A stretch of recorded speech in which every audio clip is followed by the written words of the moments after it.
ነፃነት ወርቅነህ ከ5 ቀናት በፊት ያጋራው መልእክት ፍቅር ሰው ሲሞት እንኳን አይጠፋም ወደ ኋላ ይቀራል እና የማንቋቋመው ይሆናል ብሎ ነበር።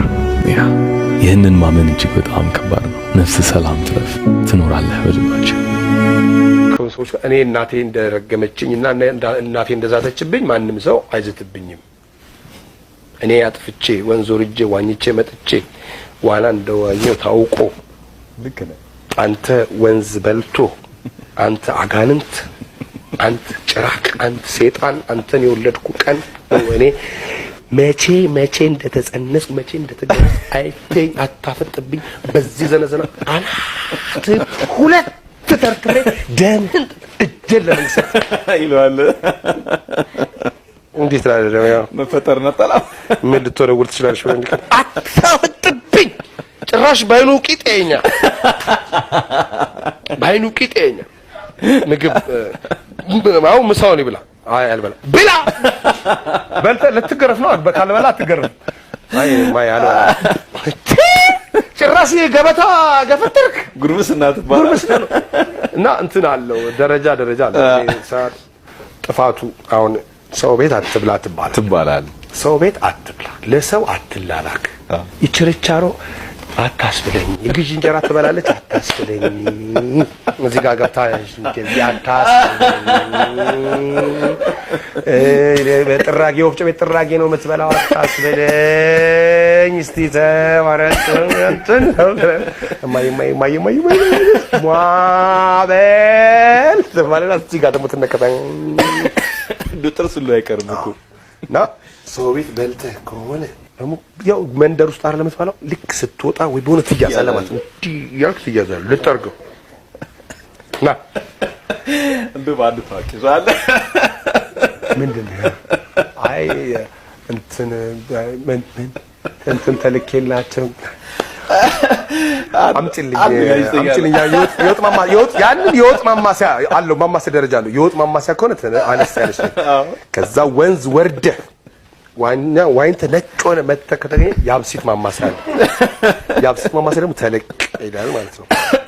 ከዛ ደግሞ የሆነ ቦታ ሄደህ ተጣልተህ በድንጋይ ተወራውረህ የሰው አምፖል ከሰበርክ አለቀል። ኮረንቲ ይገመዳል። ኮረንቲ ይወርዳል ከሆነ ጭራሽ የቆጥ ብላክ ሳቅና ይወሰድክብኝ እዚህ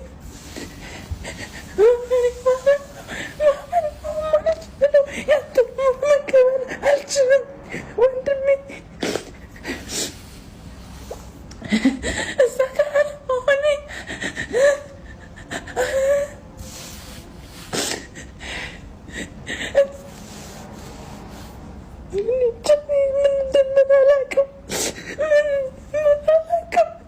እና አሁን አሪፍ ነኝ፣ ደህና ነኝ ያለሁት። ነገርየው ለሞት የሚያበቃ አይደለም። በየማሉ አሁን እኔ አሁን መጨረሻ ሲሄድ ከዚህ ነው የሄድኩት። ብዙ ሰዎች ፕሮግራም ስታቀርብ ነጽዬ ስትናገር ነጽ ያሞታል እንዲያም ነበር። ፊዚካሊ ያዩ ፕሮሰስ ነበር ወይስ በአንድ ጊዜ ነው እንደዛ ያመመህ? ነጽ እንትን አለው በራሱ ነገርየው የሆነ ጊዜ አሪፍ ይሆናል ያደርገዋል፣ የሆነ ጊዜ ደግሞ የሆነ ነገር ያደርጋል። ተለዋዋጭ ነው በባህሪው ሲነግሩን ሐኪሞቹ እንግዲህ በተወሰነው ባገኙት ጥናት መሰለኝ። የሆነ ጊዜ አሪፍ ትሆኛለሽ፣ የሆነ ጊዜ ደግሞ ፊትሽ ለጥቁር የማለት ነገር ይኖራል ወይ ምናምን ነገር ማለት ነው። እኔ ደግሞ ከመብራት ጋር ነው ያደግኩት። መብራት ሲበራብኝ ያደግኩትኝ አገር ፍቅር ጀምሮ እንትን እያልኩ እንትን ያልኩትኝ እና ያ መብራት ያመጣብንን ለውጥ እናውቃለን በራሳችን ላይ ማለት ነው። ስለዚህ በቃ ያ ነው የሚሆነው ወይም ደግሞ ምናምን ነገር ነው ምናምን ጥቁር ነኝ ኦልሬዲ ምናምን ላለው ረጅም እኔም እኮ ብዙ አመት አለ። ለኔ ብቻ አይደለም ይሄ ነገር አስደንጋጭ የሆነው መሰለኝ። ነፃነት ወርቅነህ አርቲስት ነፃነት ወርቅነህ መሞቱን ሰማውና በጣም ነው የደነገጥኩት። በጣም ስላችሁ በጣም ነው የደነገጥኩት። እኔ ትወና እንደወድ ካደረጉኝ ሰዎች መካከል አንዱ ነፃነት ወርቅነህ ነውና በጣም ከልጅነቴ ህልሜ ከነበሩት ነገር አንድ ቀን ከሱ ጋር የሆነ ነገር መስራት አግኝቼው እንደምወደው መናገር ነበርና እዚህ ደረጃ ደርሼ ዛሬ ላይ ኢንተርቴይንመንቱ እዚህ ሚዲያው ላይ እየሰራው እድሎች ነበሩኝ አግኝቼ እንደምወደው ለመናገርና ምን ሆኜ እንዳልተናገርኩ አላውቅም። አንድ ቀን ሰላም ሳልለው እና በጣም በቃ እሱ በሚሰራው ስራ በጣም ትልቅ መነሳሳት ፈጥሮብኝ ትወና ለወድ እንደቻልኩም ሳልናገር ህይወቱ ማለፉን ዛሬ ሰማ በጣም ደነገጥኩ። እኔ እንጃ በቃ በጣም ዛሬ አዲስ አበባ አይደለሁምና ምናልባት በመጀመሪያ ጊዜም ለመጨረሻም ጊዜ ቀብሩ ላይ መገኘ ይመስለኛል። አንዳንድ ትውቆች በጣም ያስጠላሉ። በጣም ነው የምንወድ ነፃነት ነፍስ በገነት ተኑር። እጅግ በጣም ያሳዝናል። ስቱዲዮ ገብተን ቪዲዮ መስራት ራሱ አልቻልንም፣ ምክንያቱም ያለንበት ቦታ ስለማይመች። በጣም የምወደው የማከብረው በዛ ላይ እንደው አንድ ቀን እንኳን ባገኘው ብዬ የምመኘው ወንድማችንን በለው ወንድማችን አርቲስት ነፃነት ወርቅነህ መሞቱን ሰምተናል። ለቤተሰቦቹ መጽናናትን ለምትወዱት መጽናናትን እንመኛለን። በጣም ብዙ ነገር የምንጠብቅበት እንዲሁም አሁን እየሞተ ያለውን ፊልም ኢንዱስትሪ ያነቃቋል በድጋሚ ብለን የምናስበው ወንድማችን ነበረ። አንድ ቀን እንኳን አግኝቼው ምን ያህል እንደምወደውና ምን ያህል እንደማከብረው በገልጽለት ብዬ የምመኘው አርቲስት ነው። አሁን ላይ ተለይቶናል። ፈጣሪ አምላክ ነፍሱን በአጸደ ገነት ያኑረው። ለመላ ኢትዮጵያውያን፣ ለጥበብ አፍቃሪያን እንዲሁም ለቤተሰቦቹ መጽናናትን እንመኛለን። ፈጣሪ አምላክ አይሳሳትም። ለምን አደረክ አይባልም። አረ በስመ አብ ክርስቶስን ነው ምላችሁ አላመንኩም። ነፃነት ወርቅነህ ሞተ።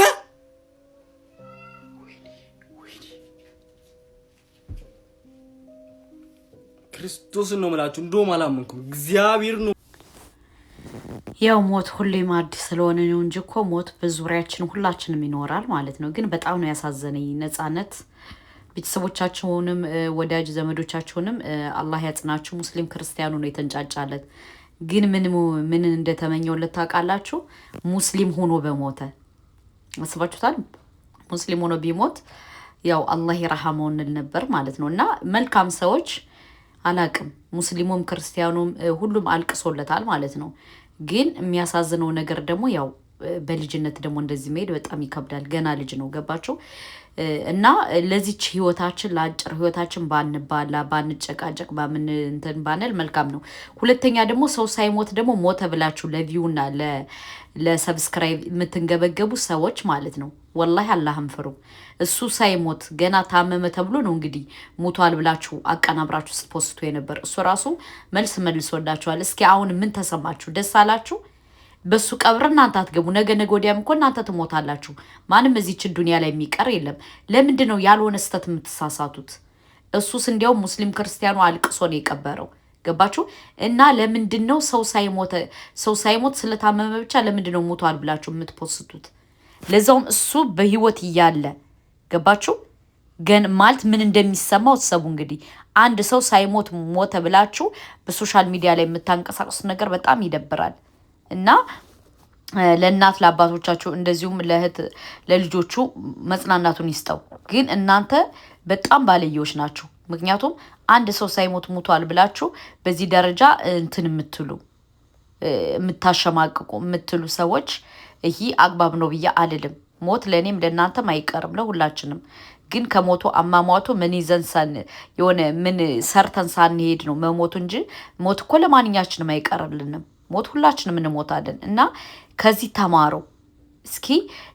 ለምንድን ነው እንደዚህ ያደረግን ብላችሁ ይቆጫችሁ። ለእናንተ ለቪውና ለላይክ ብላችሁ ግን ያልሞተን ሰው ገና ታሞ እያለ ሞተ ብላችሁ ፖስታችሁ እሱ ሶሻል ሚዲያ ላይ ወጥቶ ሲመልስላችሁ በጣም ነው ያዘንኩት ማለት ነው። እስኪ ዛሬ ደስ አላችሁ? ተሳካላችሁ? እናንተ አፈር ሆናችሁ አትበሉት። ለምንድን ነው ሰው ሳይሞት ሞተ ብላችሁ በዚህ ደረጃ እንባ ከረዩ የምትሉ? ለቪው ብላችሁ ለቪው ለማይረባ ቪው በጣም ነው የሚያስጠላው ወላሂ። እና ጥንቃቄ አድርጉ። ለምትሰሩትን ቪዲዮ ነገ ወዲያ እኛ ብንሆንስ ብላችሁ ሰቡ። ገባችሁ? ይሄ ልጅ ሳይሞት ነው እንግዲህ ልቡን ሰብራችሁ የገደላችሁት። በጣም ነው የሚያስጠላው። አንዳንዴ ጥንቃቄ አድርጉ። ሞት ለማንም አይቀርም፣ ለሁላችንም እንሄዳለን። ገባችሁ? እና ለማንኛውም ይህን ነው የምለው። ግን አላቅም ከሞቱ አሟሟቱ በጣም ነው ያሳዘነኝ። ፈጣሪ መጽናናቱን ይስጣችሁ ማለት ነው። እና ግን ሰው ሳይሞት እንደዚህ ብላችሁ ሰውን ባታስደነግጡ መልካም ነው። ለወንድማችን ለቤተሰቦቹ መጽናናትን ብያለሁ። ሰላም አለይኩም።